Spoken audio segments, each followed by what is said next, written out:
Welcome to this comprehensive exploration where we peel back the layers of public figures often defined by, just one single role. Hmm.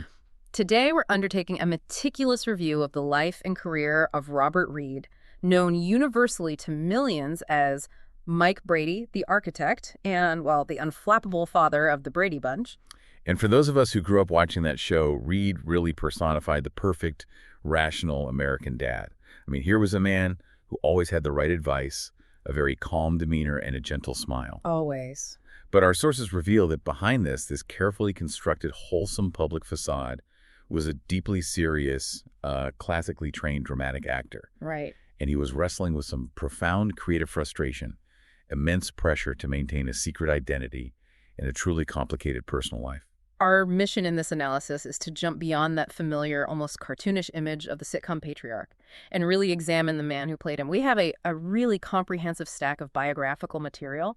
It details his rigorous professional trajectory, the agonizing personal challenges he was forced to endure, and the tragic circumstances surrounding his passing. It's a remarkable case study. It really is. It's this tension between artistic integrity and commercial necessity, especially when you think about it within the restrictive cultural constraints of mid-20th century Hollywood. Absolutely. So we have to approach this information with the utmost sensitivity, recognizing the tremendous and often painful weight he carried while striving for professional excellence. Yes. Understanding Robert Reed requires acknowledging the man he trained to be, the role he hated, but that, ultimately defined him, and the secrets that shaped his entire life. Okay, let's unpack this and start at the very root of his ambition. Long before he ever stepped onto a set designed by a creator famous for desert islands. Right.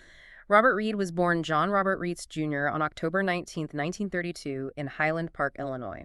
The origins are humble, perhaps surprisingly so, given the polished demeanor he later exhibited. Well, his early years involved a lot of moving around. His parents, Helen and John Robert Reed Sr., they moved the family first to Navasota, Texas, then Shawnee, Oklahoma, before finally settling in Muskogee, Oklahoma. And what's so fascinating about that early environment is the complete contrast it presents to his artistic aspirations. Oh, absolutely. The sources confirmed that his father was a turkey and cattle farmer during those years in Oklahoma. Wow. We even know that young John Jr. briefly joined the 4-H club. He was showing calves at local fairs. It's just so hard to reconcile that image, a young man deeply immersed in the world of agriculture with the sophisticated, dramatic actor who emerges later. Well, it wasn't the farm that held his interest. It was performance. Even while he was attending Muskogee Central High School, where he graduated in 1950, he was already deeply immersed in the craft of storytelling. In what way? He worked extensively in local radio. Yeah. And not just reading scripts, but as an announcer, a writer, a producer of radio dramas. He saw performance not as some casual talent, but as a discipline that required, real structure and dedication. And he took that dedication straight into higher education. He bypassed any notions of an agricultural career. He enrolled at Northwestern University to study drama. And that is a critical move. Northwestern's drama department had a sterling reputation, largely thanks to its celebrated drama coach, Alvina Krauss. What was she known for? Krauss was a formidable figure. She emphasized classic technique, projection, deep textual analysis. Reed just flourished under her tutelage. And we see evidence of his drive in the sheer volume of work he tackled. We do. He appeared in over 8 college plays, and he always secured the demanding lead roles. This wasn't a student just, trying things out. This was a future professional building an iron foundation for his career. The pursuit of that classical rigor didn't stop at Northwestern. The next step he took is perhaps the most telling thing about how he viewed his own career potential. He studied for 1 term at the prestigious Royal Academy of Dramatic Art in London. RADIA. RADI is the gold standard for classical training. It focuses so heavily on Shakespeare, on voice work, movement, the grand tradition of European theater. Right. When an American actor pursues RADIA training, it signifies a deep commitment to treating acting as a high art form. It's rooted in centuries of dramatic literature, and it's so far removed from, say, commercial American television. So this training really cemented his self-perception. Absolutely. He saw himself as a serious dramatic actor destined for the stage, or at the very least, quality dramas. And upon returning to the States, he immediately validated that RADI training with stage work. He worked in summer stock in Eaglesmere, Pennsylvania, and then joined the off-Broadway group, the Shakespeareites. And again, he wasn't taking small parts. He was playing Romeo in Romeo and Juliet. He was tackling other leads in classics like A Midsummer Night's Dream. So think about the mindset this suggests. In the mid-1950s, Reed is choosing to immerse himself in roles that require this monumental emotional and technical commitment. Roles that demand understanding of language and motivation at the deepest level. And this is exactly why the eventual pivot to a network sitcom felt like just a devastating creative compromise for him. Right. So finally, before making the jump to Los Angeles and the world of film and television, he made that professional decision. Yes, he adopted the stage name Robert Reed, leaving behind John Robert Reitz Jr., signaling a clean professional launch that was really rooted in those classical aspirations. So when Reed arrived in Los Angeles in the late 1950s, that classical training wasn't wasted. Not at all. It immediately set him apart and translated into roles that required, intellectual substance. After some early guest spots, including an appearance on Father Knows Best in 1959, he landed his first career-defining role in 1961. And that role was Kenneth Preston on the groundbreaking legal drama The Defenders. A huge show. A monumental step up. He co-starred with the veteran actor E.G. Marshall. They portrayed a father and son team of defense attorneys who were committed to tackling complex, often morally ambiguous cases. What's so fascinating is how the Defenders positioned him in the industry. This wasn't light entertainment. No. This was considered prestige television. The show tackled deeply controversial, serious subject matter that most networks at the time just wouldn't touch. That's the critical context, isn't it? Absolutely. The Defenders often delved into subjects like abortion, capital punishment, euthanasia, civil rights, even the blacklist. It used the format of a legal drama to explore these challenging social issues. It was forcing the audience to grapple with ethical complexities. Right. And for Reed, starring in a show that received fan mail from lawyers and judges and was discussed seriously in intellectual circles, it just confirmed his choice to pursue serious, relevant, dramatic work. And the industry recognized that quality immediately. The Defenders became an instant critical success. A huge success. Over its run, it accumulated an astonishing 22 Primetime Emmy Award nominations. 22. 22. And it won the award for Outstanding Drama Series not once, but twice. This was all the proof he needed that his high-minded RBE training could be applied successfully to American network television. This period wasn't just about his television success, though. It was about his dedication to the process of acting. That's a great point. Around this time, he secured membership in the Actors Studio, a membership he maintained for 30 years. Right up until his death. And the Actors Studio is, of course, the spiritual home of method acting. It is. Okay, let's pause there, because this is where the tension really begins to coil. Yeah. You have RALDA, which emphasizes external technique, voice, classical posture. Right, the craft from the outside in. And then you have the Actors Studio, which emphasizes deep internal motivation, psychological realism, finding the character's truth. Exactly. Both of those training paths, though, they demand absolute truthfulness and logic in a performance. The method encourages an actor to find the deep, internalized why behind every single action. So if a character does something illogical or poorly motivated, a method actor struggles. They really do, because they haven't found the internal truth of the action. This dual classical and method training prepared Reed perfectly for serious roles, but it was diametrically opposed to the demands of a lighthearted, quick-joke sitcom. And despite the success of The Defenders, he didn't forget his theatrical roots. No, he didn't. While starring on the television series, he took time to make his Broadway debut in 1964. He replaced Robert Redford as Paul Bratter in Neil Simon's monumental hit Barefoot in the Park. And that detail replacing Redford is a major statement about his perceived talent level.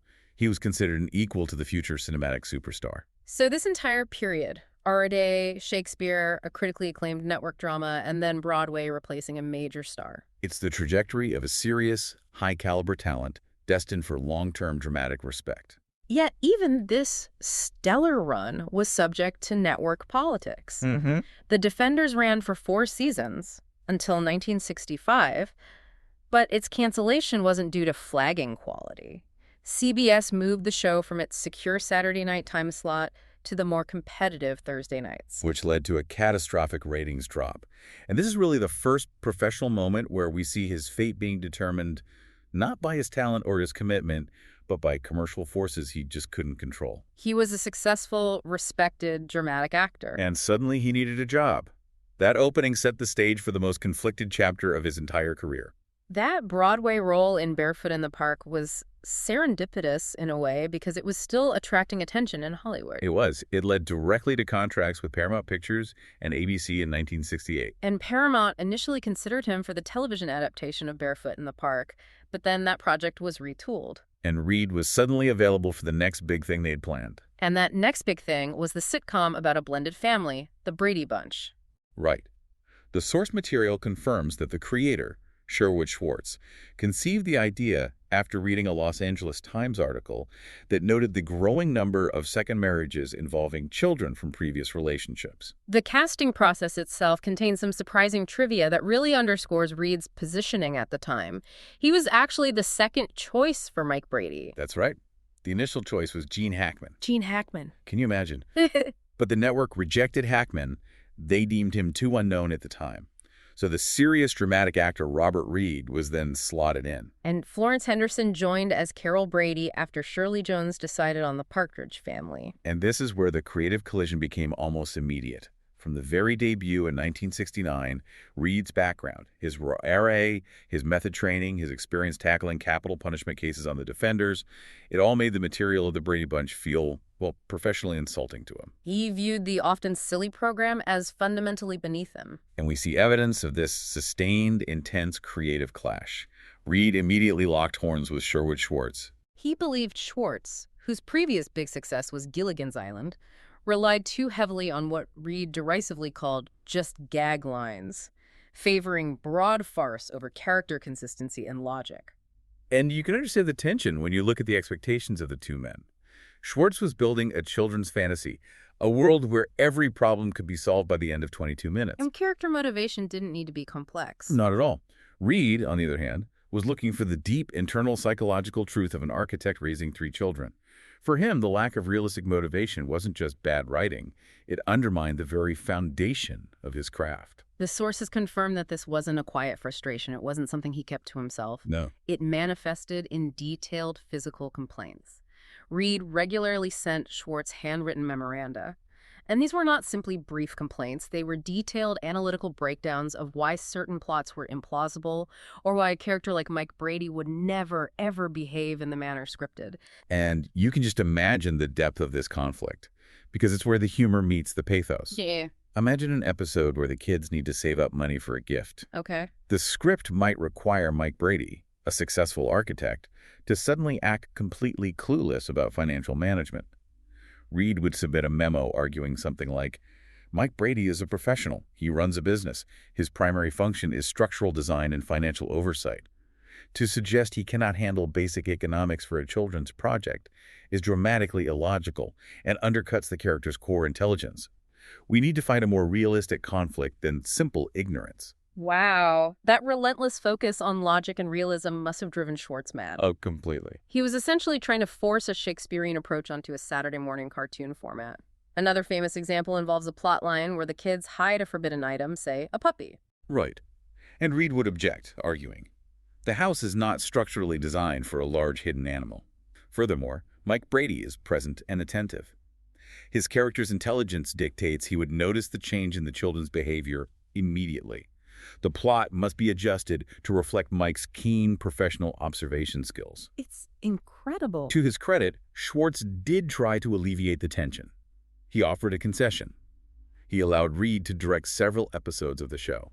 So that gave Reed a temporary creative outlet, a chance to control the execution, even if he couldn't control the script's foundation. It did, but his core dissatisfaction with the writing remained absolute for the entire 5-year run. The situation finally reached a breaking point with the show's final episode, titled The Harebrained Scheme. Right. Reed was reportedly particularly appalled by the script, finding it entirely ridiculous. He sent his final detailed memo demanding changes, but Schwartz claimed he did not receive it quickly enough to implement the requested alterations. And the result was this unprecedented act of creative protest. Reed flatly refused to appear in the episode. That's why Mike Brady is famously absent from the final episode, which centered around the kids concocting a hair growth formula that goes awry. It was the ultimate statement that, even in his final obligation, he would not compromise his artistic standards for a script he felt was intellectually bankrupt. And it's important to note the consequences. Schwartz, thoroughly exhausted by the conflict, was ready to replace Reed for the intended 6th season. But the network intervened. one final time. ABC canceled the show shortly after the season 5 finale in 1974. Now, despite this sustained creative misery, the sources stress a really crucial point. Hmm. Reed never let his on-set dissatisfaction compromise his professionalism or his personal relationships. He masked his feelings expertly on camera, maintaining the character's warmth. And critically, he had genuine affection for his co-stars, particularly the younger cast members, to whom he truly served as a caring, supportive father figure off-screen. Which highlights the ultimate dichotomy. He accepted the role primarily for financial security. Right, a compromise. A compromise necessary to fund his life and potentially pursue more serious stage work during hiatuses. He was a serious man, forced to be silly for money, but he was a kind man whose personal affections kind of salvaged the artistic misery of the experience. Now we transition to the personal context that adds such profound weight to the creative frustration and the image he was forced to maintain. Yeah. This is where the narrative of the perfect American father truly fractures under the weight of secrecy. Reed had been married early in his life to a fellow Northwestern student, Marilyn Rosenberger, beginning in July 1954. Yes, and they had one daughter, Karen Reitz, before divorcing in 1959. And this established the surface legitimacy that was so necessary for his public career. But the immense, suffocating pressure he felt stemmed from the fact that Robert Reed was gay. Right, a truth he kept an intensely close secret throughout his entire working life. In the era of mid-century network television, maintaining the idealized, wholesome image of the family patriarch was paramount. Public knowledge of his sexual orientation would have been a career death sentence. Oh, absolutely. The television industry was obsessed with projecting traditional morality. The success of the Brady Bunch relied on the authenticity of the nuclear, if blended, family. To have the father figure revealed as anything other than a heterosexual husband would have, in the eyes of the network and the sponsors, just shattered the illusion. And jeopardized millions of dollars in advertising revenue. We only gained confirmation of this secrecy years after his death, when his co-stars finally spoke openly about it. Yes, both Barry Williams, who played Greg Brady, Florence Henderson, confirmed that the entire cast and crew were aware of his sexuality. They all knew. But he maintained a strict, unspoken policy. He never discussed it openly, not even off camera, preserving the necessary professional distance to protect his career. Florence Henderson, who became a close confidant, spoke with such great compassion about the emotional toll this took on him. She did. She described him as an unhappy person, off camera, noting he suffered intensely from having to live this double life. And think of the sheer energy required daily to just compartmentalize one's personal truth from one's professional performance. It creates a feedback loop of misery, really. Yeah. The creative frustration he felt on set was amplified by the fact that he had sacrificed his serious dramatic aspirations and his authentic self for this one job. Every silly script was a reminder of the price he was paying. A price that required him to deny who he was in private while teaching lessons on wholesomeness in public. Barry Williams further emphasized the terrifying professional risk Reed felt he was managing every single day. What did he say? Williams stated quite clearly that if it had ever come out that Robert Reed was gay, it probably would have caused the demise of the show and certainly would have hurt his career tremendously. So the salary he received was essentially payment for silence. It was. This contextualizes not only his artistic frustration, but the sheer emotional exhaustion of his daily existence. He was a man trapped by his own success and by the societal constraints of the time. The weight of that secret, combined with the professional demands of a role he resented, it made him a figure of profound internal strain and constant necessary deception. Yeah. We can look back with such sympathy on the immense burden he carried just to secure his place in the industry. As soon as the Brady Bunch was canceled in 1974, Robert Reed launched immediately back into the serious dramatic work he had longed for. Yes. And this period, from the mid to late 1970s, is so crucial because it validated his self-image as a respected actor. It proved that the industry, separate from the sitcom, took his talents very seriously. His transition was seamless and highly successful, particularly within the burgeoning format of television movies and miniseries, which offered these complex, meaty roles during that decade. And he achieved what every serious actor wants: critical validation. And he secured it with 3 consecutive Primetime Emmy nominations, a streak that would have been absolutely impossible had he remained on the sitcom. The first came in 1975 for his performance in a 2-part Medical Center episode titled The Fourth Sex. And this specific role is perhaps the most dramatically ironic and symbolically profound of his entire career. He played Pat Cattison, a doctor who comes out as transgender. Wow.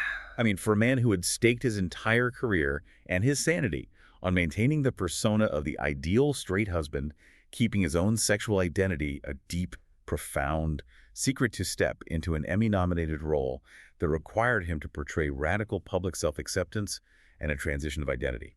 This Yeah. just speaks volumes. The tension is almost unbearable to contemplate. It is. He was performing a role that was, by the very nature of its content, a plea for social acceptance and honesty, all while meticulously maintaining his own personal deception in his private life.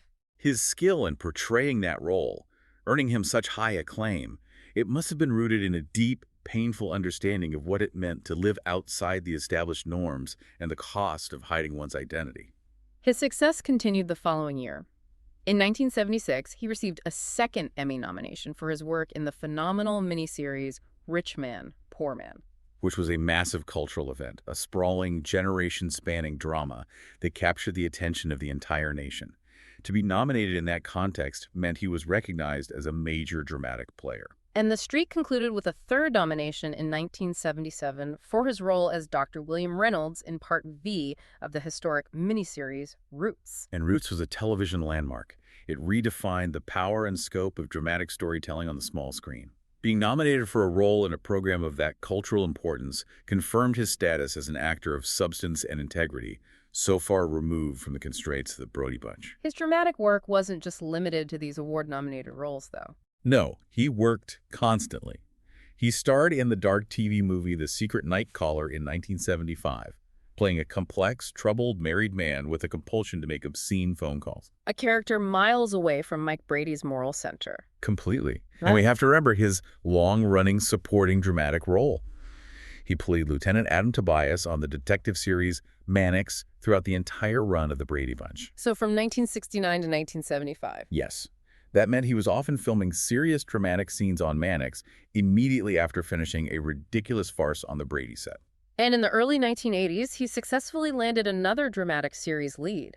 He played Dr. Adam Rose on The Medical Drama Nurse from 1981 to 1982. And again, this show garnered critical acclaim and attempted serious drama, but it was sadly canceled after just one season, which just demonstrates the constant precariousness of quality television. But despite this successful validation of his serious acting aspirations, the cultural and financial pull of Mike Brady was inescapable. It was. This is the cyclical tragedy of his career. Despite his deep, documented disdain for the original scripts, he repeatedly reprised the Mike Brady role. And the primary motivations were always twofold. Financial necessity, which, never truly goes away in an acting career. And his genuine, deep-seated affection for the co-stars, especially the younger cast members, he viewed as his own family. Right. He even found a way to make one reunion palatable. He returned for the Brady Bunch Hour variety show between 1976 and 1977. And that was a role he actually enjoyed. He did, because it allowed him to integrate his early passion for music. He got to sing and dance, which gave him a creative element that was completely absent from the original sitcom. He also dutifully appeared in the later highly lucrative reunion films, including The Brady Girls Get Married in 1981 and the colossal ratings hit A Very Brady Christmas in 1988. The character was just so ingrained in the cultural consciousness that Reed knew he could never fully escape Mike Brady, even if he tried. The final clash, a fitting symbolic end to the conflict, came with the drama series reboot, The Bradys, in 1990. Right. He reprised Mike Brady one last time, hoping for a more mature, dramatic take, but the creative tensions immediately resurfaced. He clashed with Sherwood Schwartz yet again over what he felt was a regression to substandard, illogical writing, even in the dramatic format. And the conflict was so intense that the writers had prepared an unproduced script that planned to eliminate Mike Brady entirely. How? By killing him in a helicopter accident. That's how ready the production was to be rid of the constant intellectual friction Reed provided. Wow. But it never happened. No. Fortunately, or perhaps inevitably, the series was canceled after only 6 episodes before that drastic measure could be implemented. And his commitment to his craft remained constant until the very end. Shortly before his death, he appeared in dramatic guest roles and maintained his dedication to the stage, touring in the production of love letters. And perhaps most tellingly of all, he was teaching Shakespeare classes at UCLA. He was passing on the high-minded classical integrity that had been his true artistic ambition from the very start. The final chapter of Robert Reed's life is marked by the fierce privacy and intense isolation that really defined his double life. Yes. It provides the ultimate painful context for the secrecy he maintained throughout his entire career. In November 1991, his health struggles intensified. He was diagnosed with colon lymphoma, which is a rare and aggressive form of colorectal cancer, and as his health declined, his lifelong insistence on privacy became even more pronounced. He strictly controlled access. He allowed only his daughter, Karen, and his close actress friend, Anne Haney, to visit him. He was determined to manage his passing with the same sense of decorum and distance he had used to manage his identity. Anne Haney provided insight into this final private effort. She noted that he came from the old school where people had a sense of decorum. He went the way he wanted to without publicity. This drive for absolute secrecy meant his castmates were initially unaware of the gravity of his situation. It was only weeks before his passing that he made the emotional effort to break his silence. Right. He called Florence Henderson and asked her to relay the news that he was terminally ill to the rest of the Brady Bunch cast. It was his final gesture of affection, a way to say goodbye to the family he created without inviting the public scrutiny he always feared. Robert Reed died on May 12, 1992, at the age of 59, at Huntington Memorial Hospital in Pasadena, California. And initially, his death was publicly and simply attributed to cancer, the colon lymphoma. However, the full, heartbreaking context became public shortly afterward. The release of his death certificate revealed crucial additional information. What did it show? The document showed that Reed had also been diagnosed as HIV positive in the spring of 1991. This medical revelation, kept entirely secret from the public, provided the final tragic piece of the puzzle regarding the intense pressure he had managed for decades. The intense isolation, the need for absolute privacy, it all pointed back to the societal constraints that forced him into a life of constant deception. And just to be clear about the medical context. Right. While he did not have full-blown AIDS at the time of his death, his physician listed his HIV positive status as one of the significant conditions that contributed to death on the official certificate. So the double burden of battling a serious cancer while simultaneously managing a deeply stigmatized, life-threatening viral diagnosis. And in an era rife with fear and misunderstanding, it just highlights the immense, almost unimaginable cross he was forced to bear in secret. He only shared this information with a handful of the closest friends and his daughter. Yeah.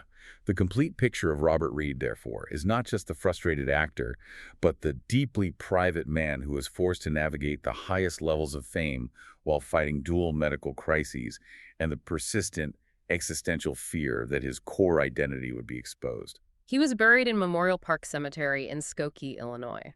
And his life story serves as a profound and poignant testament to the costs exacted by a society that demands conformity and punishes difference, forcing a talented, ambitious man to live out his days under a shroud of necessary professional and personal secrecy.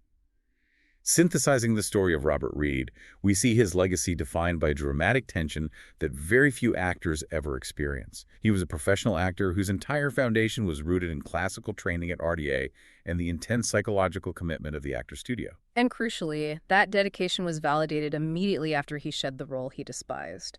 His true professional identity is rightfully cemented by his 3 consecutive Primetime Emmy nominations for highly complex, critically acclaimed dramatic roles. In television landmarks like Medical Center, Rich Man, Poor Man, and Roots. The profound irony of his career is the chasm between his ambition and his definition. He achieved his greatest fame and financial security by portraying a moral paragon he privately was not.